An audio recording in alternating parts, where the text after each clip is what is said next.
नमस्कार दर्शक बंधु साई अनंत आश्रम को स्वागत।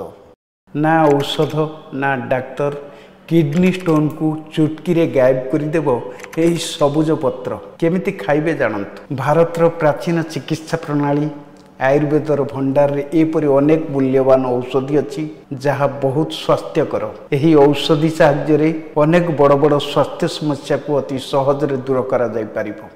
एपरि एक चमत्कार औषध हेउची पत्थर चटा बा अमरपोई पत्र। अमरपोई पत्र एक चिरहरित उद्भिद जहाँ को सहजरे एक पात्र रे रोपण बा लगा जाय परिबो। यही साधारण देखा जाउथिबा सबुज पत्र रे किडनी स्टोन को खंड खंड करिवार शक्ति रही। अमरपोई पत्र रे अनेक गुण अच्छी। यह एंटी इन्फ्लेमेटरी गुण रे भरपूर। यह शरीर फुला एवं जंत्रणा उभय दूर करे। यार खटा एवं लुणिया पत्र अंतनली पाई मध्य लाभदायक। अमरपोई पत्र cathedral bells life plant magic leaf एवं एयर प्लांट भाव में जनाशुना। आयुर्वेद रे यह पासन भेद पण पुटी एवं भस्म पथरी नाम दि जाइछि। यह शरीर पेटर विषाक्त पदार्थ बाहर करिबारे सहाय्य करे।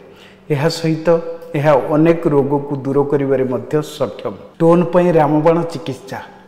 यही औषधर नामरू अनुमान करा जाई पारे जे यही पत्र रे पत्थर को चूरमार करिवार क्षमता अछि। एपरि परिस्थिति रे यह पत्थर को खंड खंड करी शरीर रू बाहर करिबारे सहायक। स्टोन पेटरे प्रबल जंत्रणा करे तथापि अमरपोई पत्र यह को दूर करिवा पई एक रामबाण अटे। यह को सेवन करिवा मध्य बहुत सहज। अमरपोई पत्र किपरि व्यवहार करिवे। एक ग्लास उषुम पानी नियंतु एवं अमरपोई 2 ରୁ 3ଟି पत्र चोबाई खांतु। सकाले खाली पेटरे यह को खाइले आपन को बहुत लाभ मिलिबो। जदि आपण चाहंती अमरपोई पत्र को पेस्ट करंतु एवं यार रस बाहर करंतु। एथिरे एक चिमुटा कला गोलमरीच पाउडर मिसांतु। यह को नियमित भाव में सेवन करंतु। आपण यही उपकारी पत्र गुड़िकर एक काढ़ा मध्य प्रस्तुत करिपारिबे।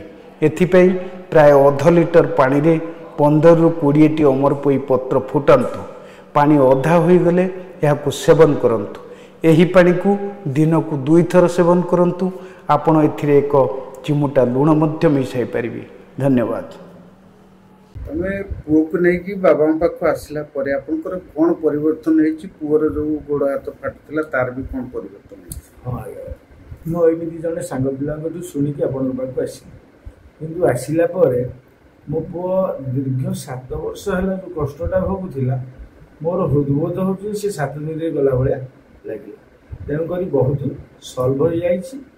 एथिबाई बाबा को कोटि कोटि प्रणाम। आ महावीरी पंचमुखी महावीर हनुमान को मो स्वामी जहाँ कहले मुझे से खाइबा चाहूँगी। तथापि मोर अलग अनुभूति बाबा कहले मेडिटेशन करने आम सार खाई मेडिटेशन कलापर काली कर मेडिटेशन मुझे निजे महावीर आसिक छुई पेटू देवी मुझे कष्ट पाई मो पुओ एमती कि बर्तमान अनुभव करुँच मो पुओ भविष्य संपूर्ण भल।